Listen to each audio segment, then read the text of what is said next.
Hello, my name is Staff Sergeant Henniker Lloyd, and this is part 2 of my presentation on the economic impact of the U.S. involvement in wars both past and present. Now, in this portion, I'll be talking about how the financial supporting of the war has changed over time, taking into consideration different areas. Now, in order to do this, I'm going to bring up two major factors. The first being the increasing prices of fuel and protective equipment for military personnel. The second major factor is the media's involvement in terms of persuading people's ideas whether to support the war or be against it. Now, back to my first point. I mentioned fuel prices. By raise of hand, who in here would say they prefer the prices of fuel prices now rather than, I don't know, 15 years ago or 10 years ago even? Exactly. I didn't expect to see many hands being raised. The prices of fuel has dramatically increased, as we all know. We feel it every day as we're driving to work. Instead of paying $1 for gas, we're paying possibly $4 or more. The military has felt the same effect. The military, in terms of the Air Force, which is the branch that I'm in, to fly planes, which is our mission, we use a fuel called JP8. It's the fuel that we use to fly planes such as the C-17 cargo plane, or the F-15 fighter plane, and also other types of aircrafts. Now, because that, you may ask yourself, why would I be concerned about fuel prices for airplanes? Military gets that for free, right? Well, the answer is no. They don't get it for free. They have to pay for that, and a lot of the times, the price nowadays has doubled, tripled, and in some cases quadrupled. And because of the recent high volume of involvement in war overseas, we've been having to fly more planes, which means more fuel, which means more money. Now, how that impacts the average U.S. citizen is higher taxes. We need to have some money to support this, right? Of course. And it has to come from somewhere. And that's taxes. Now, because the price of fueling and all has gone up so high, the military is having to request more funding in order to support these missions, which means more money from American citizens that aren't in the military, as well as those of us who are in the military. Now, the second piece of this would be protective equipment. Military protective equipment, always a good thing when you try to fight a war, because the one thing that we want to stay away from is the loss of lives, as I stated earlier in my presentation.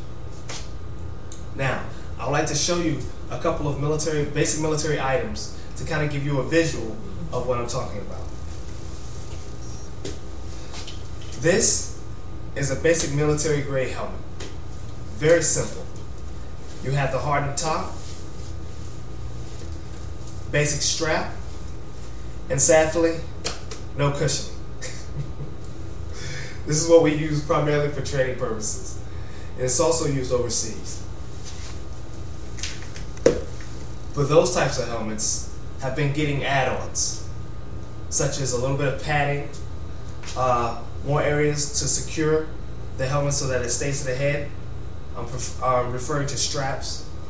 And also, a big thing now is the camcorders, the cameras. What they're used for is to help during training, or if you're overseas, to help record areas so that military can use to strategize our attacks.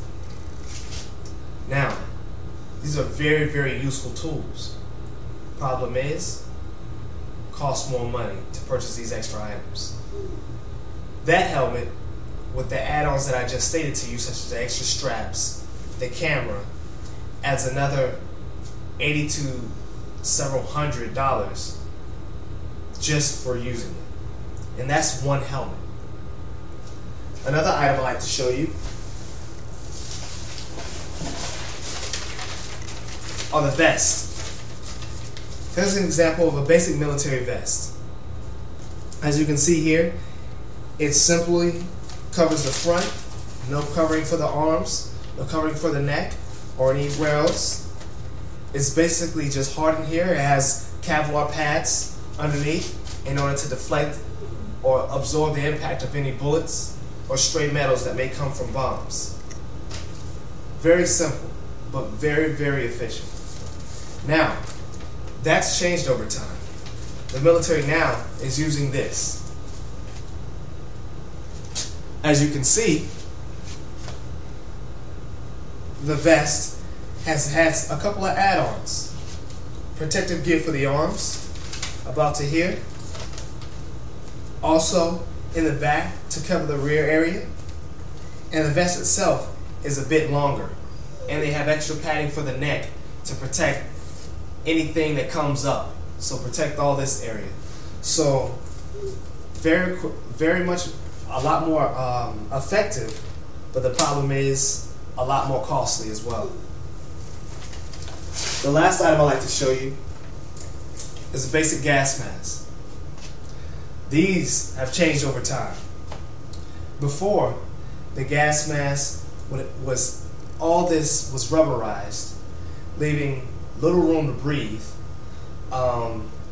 In terms of protecting you from chemical attacks, efficient, but very uncomfortable at the same time. Now, they've adjusted it so it's a lot more comfortable with these straps, secure and effective. Now, all of the items that I just showed you are very needed and necessary items in order to fight a war. But because of their development over time, they become a lot more expensive to produce. So again, it comes right back to military having to request more funding in order to purchase these types of equipment. Now, major part 2 of this presentation is on the media's impact of how people perceive our involvement in wars overseas. Now, you've seen the war or the television talking about the war on things like CNN. You can see it on YouTube or other television channels. 10 years ago, or 15, 20 years ago, that wasn't the case. It was a lot less televised. So the way people heard about the war was either through radio, or they talked about it, newspapers, or basic paperback media. Nowadays, people know what's going on right from the go. If there's a bomb that goes off at 1000 hours in Iran, we're hearing about it and seeing it at 10:05. Now, it has helped in terms of making the average U.S. citizen more aware of what's going on, but the problem is it's also caused a lot of confusion. Because before, the media was so heavily into what's going on overseas and so easily to show you what's going on directly, people knew a few things. They knew that it was to support America, to protect America, and that we were doing it for the best interest of all American citizens. That message is still going across, but the problem is the only thing they're seeing to go along with that message is death, killing, and children and women and men losing their lives. And a lot of the times, we don't know why. That causes a breakdown in terms of how people make the decision of whether or not they want to support the war. Now, in this presentation, I would like for you to consider a few things. First off, I would like for you to consider what you're doing to become more educated in how the war has impacted us. Next, how the war has impacted American citizens financially. Next, I encourage you to gain the information needed to make better decisions in terms of what needs to be done in order to make this country better financially. Presidential elections are coming up. This is a perfect opportunity for us to make the decisions needed and gain the information necessary to make positive decisions about who we choose to run this country. Now, I'll leave by asking you this question. Do you feel that our involvement in wars, both past and present, is simply a means of equality? Or do you feel that it's simply control and a means to gain control over areas that have resources that we need? Thank you, and have a good night.